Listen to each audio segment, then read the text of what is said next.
ನಮಸ್ಕಾರ. ನಾನು ಬಸವರಾಜು.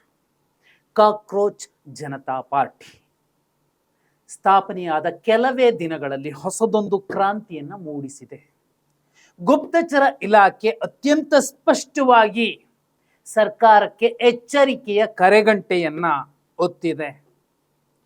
ದೊಡ್ಡದೊಂದು ಕ್ಷಿಪ್ರ ಕ್ರಾಂತಿ ಆಗಬಹುದು ಅನ್ನುವಂತಹ ಮುನ್ಸೂಚನೆ ಕೊಟ್ಟಂತೆ ಕಾಣ್ತಿದೆ. ಇದೇ ಕಾರಣಕ್ಕೋಸ್ಕರ ಕಾಕ್ರೋಚ್ ಜನತಾ ಪಾರ್ಟಿಯ ಅಕೌಂಟ್ಗಳನ್ನ ಬ್ಯಾನ್ ಮಾಡುವ, ಸಸ್ಪೆಂಡ್ ಮಾಡುವ ಕೆಲಸವನ್ನ ಕೇಂದ್ರ ಸರ್ಕಾರ ಮಾಡಿದೆ. ಕಾರಣ ಏನು? ಆಂತರಿಕ ಭದ್ರತೆಗೆ ಧಕ್ಕೆ ಆಗ್ತಿದೆ ಅನ್ನುವಂಥದ್ದು ಕೇಂದ್ರ ಸರ್ಕಾರ ಕೊಟ್ಟಿರುವಂತಹ ಕಾರಣ. ಆದರೆ cockroach Janata party digital platform ಅಲ್ಲಿ ಯುವ ಪಡೆ ಜೆನ್ಜಿ ತನ್ನ ಆಕ್ರೋಶವನ್ನ ವ್ಯಂಗ್ಯವಾಗಿ ಏನ್ ಪ್ರಕಟಿಸ್ತಿದೆ, ಡಿಜಿಟಲಿ ಏನ್ ಪ್ರೊಟೆಸ್ಟ್ ಮಾಡ್ತಿದೆ, ಜಾಗತಿಕವಾಗಿ ಅದು ಚರ್ಚೆ ಆಗ್ತಿದೆ. ವಿಶೇಷ ಅಂದ್ರೆ 2014 ಹೊತ್ತಿಗೆ ಭಾರತದಲ್ಲಿ ಈ ಡಿಜಿಟಲ್ ಲಿಟ್ರಸಿಯ ಪ್ರಮಾಣ ಏನಿತ್ತು, ಅವತ್ತಿನ ಯುವ ಪಡೆ ಯಾರಿದ್ರು ಅವರೆಲ್ಲರೂ ಕೂಡ ಹೊಸದೊಂದು ಬದಲಾವಣೆಗೆ ಟೊಂಕ ಕಟ್ಟಿ ನಿಂತಿದ್ರು. ಆ ಕಾರಣಕ್ಕೋಸ್ಕರ ಭಾರತದಲ್ಲಿ ಬಹುದೊಡ್ಡ ದಿಗ್ವಿಜಯ ಬಿಜೆಪಿ ಪಡ್ಕೊಳ್ತು. ಫಸ್ಟ್ ಟೈಮ್ ಪ್ರಧಾನಿಯಾಗಿ ನರೇಂದ್ರ ಮೋದಿ ಅವರು ಪ್ರಮಾಣ ವಚನ ಸ್ವೀಕರಿಸಿದ್ರು. ಅವತ್ತು ಇದೇ ಡಿಜಿಟಲ್ ಲಿಟ್ರಸಿಯ ಬಗ್ಗೆ ಅವತ್ತಿನ ಯುವಕರು ಯಾರಿದ್ದಾರೆ, ಜಾಲತಾಣಗಳ ಬಗ್ಗೆ ತಿಳುವಳಿಕೆ ಇರುವಂತವರು, ಅದೇ ಜಾಲತಾಣಗಳಲ್ಲಿ ಭಾರತೀಯ ಜನತಾ ಪಾರ್ಟಿಯ ಬಗ್ಗೆ, ನರೇಂದ್ರ ಮೋದಿ ಅವರ ಬಗ್ಗೆ ಸಾಕಷ್ಟು ಪ್ರೇರಣಾದಾಯಕ ವಿಚಾರಗಳನ್ನು ಹಂಚಿಕೊಂಡವರು, ಶೇರ್ ಮಾಡಿದವರು, ಲೈಕ್ ಮಾಡಿದವರು ಇವತ್ತು ಸೆಟೆದು ನಿಂತಿದ್ದಾರೆ. ವಿಶೇಷ ಅಂದ್ರೆ ಇದೇ cockroach Janata party toolkit, ಅದು ಪಾಕಿಸ್ತಾನದ ಬೆಂಬಲ ಇದೆ, ಚೀನಾದ ಬೆಂಬಲ ಇದೆ ಅನ್ನುವಂತಹ ಚರ್ಚೆಗಳನ್ನು ಕೂಡ ಹರಿಯಬಿಟ್ಟಿದ್ದಾರೆ. ಕೇಂದ್ರದಲ್ಲಿರೋದು ಯಾರು? ಬಿಜೆಪಿ. ವಿಶ್ವಗುರು ಅಂತದ್ದೇನಾದ್ರೂ ಸಾಕ್ಷಿ ಸಮೇತ ಸಿಕ್ಕಿದ್ರೆ ಅಭಿಜಿತ್ ದೀಪ್ಕೇನೋ ಯಾರೋ ದೇಶದ್ರೋಹಿ ಅಂತ ಒದ್ದು ಹೊಳಗಾಕ್ಬೇಕು. ಅದರ ಬದಲಿಗೆ ಅಕೌಂಟ್ ಸಸ್ಪೆಂಡ್ ಮಾಡುವಂಥದ್ದು ಯಾವ ಸೀಮೆಯ ಆಕ್ಷನ್? ನುಗ್ಗಿ ಹೊಡೆಯುವಂತಹ ತಾಕತ್ತಿರುವಂತಹ ಸರ್ಕಾರಕ್ಕೆ ದೇಶದೊಳಗಿನ ದೇಶದ್ರೋಹಿಗಳು ಯಾರೇ ಇರಲಿ ಅವರನ್ನ ನುಗ್ಗಿ ಹೊಡಿಬೇಕಲ್ವಾ? ಅಲ್ಲಿಗೆ ಇದು ಟೂಲ್ ಕಿಟ್ ಅನ್ನುವಂಥದ್ದು ಅಕ್ಷರಶಃ ಸುಳ್ಳು. ಮತ್ತೆ ಈ ಕಾಕ್ರೋಚ್ ಜನತಾ ಪಾರ್ಟಿ ಹುಟ್ಟಿಗೆ ಕಾರಣವಾಗಿದ್ದೇನು? ಯಾವ ನ್ಯಾಯಾಂಗ ವ್ಯವಸ್ಥೆ?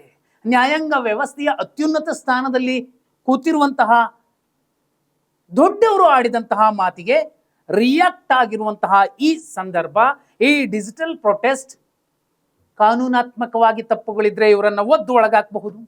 ಆದರೆ ದೊಡ್ಡ ಮಟ್ಟದಲ್ಲಿ ದೇಶದಲ್ಲಿ ಯುವ ಕ್ರಾಂತಿ, ಜೆನ್ಜಿ ಕ್ರಾಂತಿ ಮುನ್ನುಡಿಯನ್ನ ಬರಿತಾ ಇದೆ.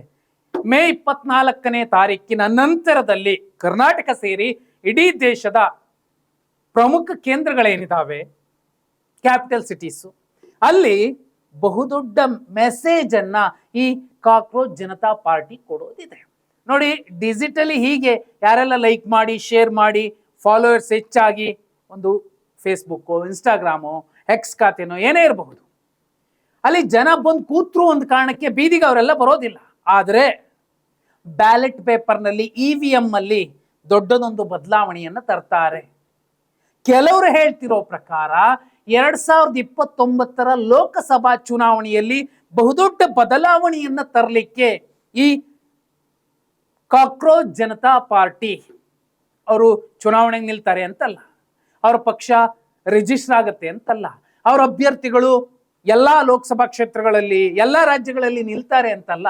ಆದ್ರೆ ಇವತ್ತು 2014ಕ್ಕೂ ಮುಂಚೆ ಯಾರನ್ನ ಮನೆಗೆ ಕಳಿಸಿದ್ರು, 2014 ನಂತರ ಯಾರನ್ನ ತಂದು ಕೂರಿಸಿದ್ದಾರೆ, ಇಬ್ಬರು ಕೊಟ್ಟಂತಹ ರೂಲಿಂಗ್ ಏನು, ಅವರು ಕೊಟ್ಟಂತಹ ಕೊಡುಗೆಗಳೇನು ಅನ್ನೋದನ್ನ ಇವತ್ತು ಯುವ ಜನತೆ ಅಳೆದು ತೂಗಿ ಲೆಕ್ಕ ಹಾಕ್ತಿದೆ.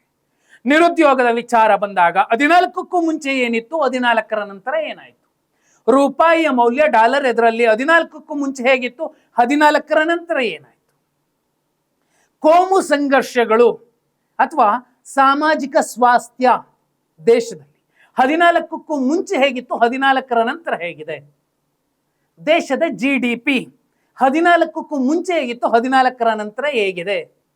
ಅಂತಾರಾಷ್ಟ್ರೀಯ ಸಂಬಂಧಗಳ ವಿಚಾರದಲ್ಲಿ ಭಾರತ ತನ್ನ ತಾಕತ್ತನ್ನು ಪ್ರದರ್ಶಿಸುವ ನಿಟ್ಟಿನಲ್ಲಿ 14ಕ್ಕೂ ಮುಂಚೆ ಹೇಗೆ, 14ರ ನಂತರ ಹೇಗೆ, ಇವೆಲ್ಲವನ್ನೂ ಕೂಡ ಅಳೆದು ತೂಗುತ್ತಿರುವಂತಹ ಜೆನ್ಜಿ ಯಾರು 44ರಿಂದ 18 ವರ್ಷದ ಮಧ್ಯದವರಿದ್ದಾರೆ, ಇವರು ಹೊಸದೊಂದು ಕ್ರಾಂತಿಗೆ ಮುಂದಾಗಿದ್ದಾರೆ. ನೋ ಡೌಟ್, ನಾವು EVM ಮತ್ತೊಂದು ಮಗ್ದೊಂದು ಅಂತಲ್ಲ. ಈ ಡಿಜಿಟಲ್ ಪ್ರೊಟೆಸ್ಟ್ ಏನಿದೆ ಇದು ಕೇವಲ ಲೈಕು ಕಮೆಂಟು ಶೇರಲ್ಲಿ ಮುಗ್ದೋಗೋದಲ್ಲ. ಈ ನೇಪಾಳ, ಈ ಬಾಂಗ್ಲಾ ಅಥವಾ ಈ ಶ್ರೀಲಂಕಾ ಇಲ್ಲೆಲ್ಲ ಬೀದಿಗೆ ಬಂದು ಪ್ರೊಟೆಸ್ಟ್ ಮಾಡಿದ್ರು. ಆ ಥರದ್ದೇನು ಬೇಕಿಲ್ಲ ಭಾರತದಲ್ಲಿ. ಈಗೇನು ಕಾಕ್ರೋಚ್ ಜನತಾ ಪಾರ್ಟಿ ಒಂದು ಎಚ್ಚರಿಕೆಯ ಸಂದೇಶ ಕೊಡ್ತೇವೆ ನೋಡಿ. ಇದು ಯುವ ಪಡೆಯ ಆಕ್ರೋಶದ ಒಂದು ಭಾವನೆಯನ್ನ ವ್ಯಕ್ತಪಡಿಸ್ತಿದ್ದಾರೆ. ಇದು ಎರಡು ರೀತಿಯಲ್ಲೂ ಅರ್ಥ ಮಾಡ್ಕೋಬಹುದು. ಇದೊಂದು ಸೆಟೈರ್, ವ್ಯಂಗ್ಯದ ರೀತಿಯಲ್ಲಿ ಹೇಳ್ತಿದ್ದಾರೆ. ಅಷ್ಟೇ ಅಲ್ಲ, ಇದು ಅವರ ಅಸಹನೆಯ ಮೊದಲ ಚಾಪ್ಟರ್. ಈ ಅಸಹನೆ ಮುಂದುವರೆದ್ರೆ ಬೋಂಡ್ ಹಾಕ್ಕೊಳಕ್ ಹೋಗುವಂತವ್ರು ಕೆಲಸ ಕೇಳಿದಾಗ ನೀಟ್ ಎಕ್ಸಾಮ್ ಅಲ್ಲಿ 22-23 ಲಕ್ಷ ಜನ ಎಕ್ಸಾಮ್ ಬರ್ದೇನಾದ್ರು ಅವರ ಆಕ್ರೋಶ ಎಲ್ಲವೂ ಕೂಡ ಇಲ್ಲಿ ಹೆಪ್ಪುಗಟ್ಟುತ್ತಿದೆ. ಆ ಮೊಡುಗಟ್ಟಿದ ಕೋಪ, ಆಕ್ರೋಶ, ಅಸಹನೆ 29ರ ಚುನಾವಣೆಯ ಸಂದರ್ಭದಲ್ಲೂ ಕೂಡ ಹೀಗೆ ಮುಂದುವರೆದ್ರೆ, ಸಂಬಂಧಪಟ್ಟವರು ತಪ್ಪುಗಳನ್ನು ತಿದ್ದಿಕೊಳ್ಳದೆ ಹೋದರೆ, ಅದು ಯಾವುದೇ ಪಕ್ಷ ಇರಲಿ, ಸಾರಾಸಗಟಾಗಿ ಇಲ್ಲಿ ಕಾಕ್ರೋಚ್ ಜನತಾ ಪಾರ್ಟಿಯನ್ನ ಬೆಂಬಲಿಸ್ತಿರುವಂತವ್ರು ಲೆಫ್ಟು, ರೈಟು, ಸೆಂಟರು ಅಂತಲ್ಲ, ಎಲ್ಲರೂ ಇದ್ದಾರೆ. ಎಲ್ಲ ಜೆನ್ಜಿ ಬಯಸೋದು ಪಕ್ಷವನ್ನಲ್ಲ, ಸಿದ್ಧಾಂತವನ್ನಲ್ಲ, ಧರ್ಮವನ್ನಲ್ಲ, ಜಾತಿಯನ್ನಲ್ಲ, ಕೆಲಸವನ್ನ.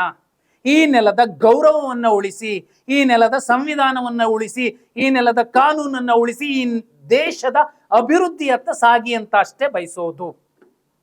ಇನ್ನೆಷ್ಟೇ ಕೂರಿಸ್ಕೊಂಡು ನಾವು ಅದಕ್ಕೆ ಜೈಯನ್ನು, ಇದಕ್ಕೆ ಜೈಯನ್ನು, ಆ ಹಾಡೇಳು, ಈ ಹಾಡೇಳು, ಜೆನ್ಜಿ ಅದು ಯಾವುದನ್ನು ಬಯಸೋದಿಲ್ಲ. ರೋಡ್ ಸರಿ ಇಲ್ಲ, ರೆಡಿ ಮಾಡ್ಕೊಟ್ಟಿದ್ಯಾ?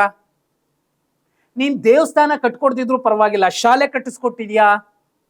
ನೀನ್ ಮಸೀದಿ, ಚರ್ಚು ಏನಾದ್ರೂ ಇಟ್ಕೊಂಬಾರಯ್ಯ, ನಮಗೆ ವಿದ್ಯುತ್ ವ್ಯವಸ್ಥೆಯನ್ನು ಕೊಟ್ಟಿದ್ಯಾ?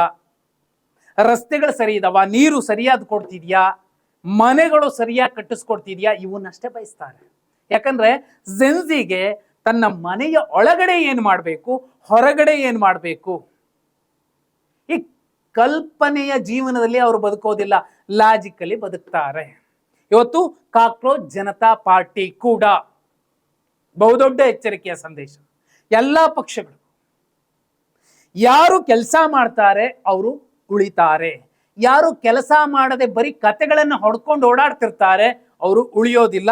2029ರ ಚುನಾವಣೆಯ ಹೊತ್ತಿಗೆ ಇದೊಂದು ಸಣ್ಣ ಸ್ಯಾಂಪಲ್. ಮಿಲಿಯನ್ ಗಟ್ಟಲೆ ಸಬ್ಸ್ಕ್ರೈಬರ್ಸ್ ಬರ್ತಿದ್ದಾರೆ. ಒಂದು ಹಂತಕ್ಕೆ ಪ್ರಧಾನಿ ಮೋದಿಯವರನ್ನ ಮೀರಿಸುವಷ್ಟು ಫಾಲೋಯರ್ಸ್ ಒಂದು ವೇದಿಕೆಗೆ ಸಿಗತ್ತೆ ಅಂದ್ರೆ ಎಲ್ರಿಗೂ ಎಚ್ಚರಿಕೆಯ ಕರೆಗಂಟೇನೆ. ಹಾಗಿದ್ರೆ 14ರ ನಂತರ ಬದಲಾವಣೆನೇ ಆಗಿಲ್ವಾ?